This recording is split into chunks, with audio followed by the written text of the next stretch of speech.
Puntland Post. warar sugan iyo warbixino dheelitiran. bismillaah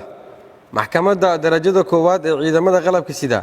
waxay ku dhawaaqaysaa xukunka dacwad ciqaabeedkii loo haystay eedaysane deble booliis 42682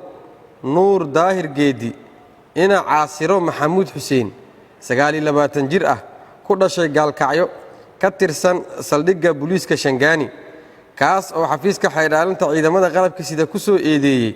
dembiga ah dil kas ah isagoo si bareer ah u dilay marxuum Umar Xasan Macalin dembigaas oo ka dhacay degmada Xamarjajab ee gobolka Banaadir 16 bishii 2020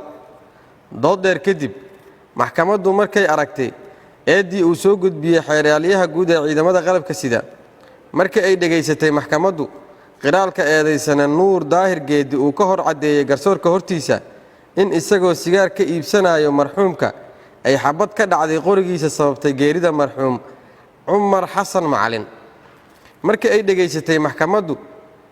markhaatiyaashii la hor keenay midna ay u weydiisay marag furkooda waxay maxkamadda ka hor cadeeyeen in iyagoo la jooga marxuumka uu imaaday eedaysanaha oo wata lacag shilin Soomaali ah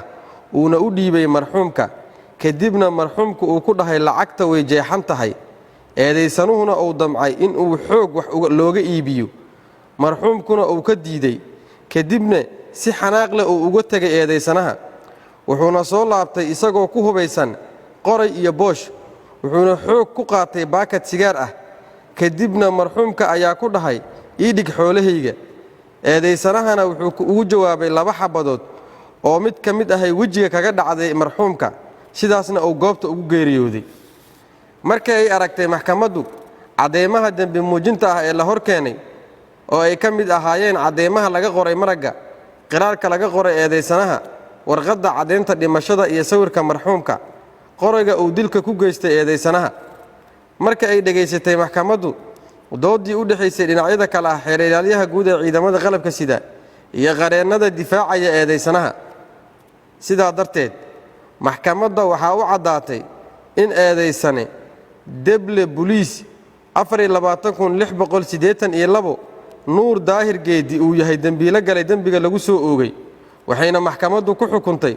dil toogasho ah oo ah qisaasta marxuum Umar Xasan Macalin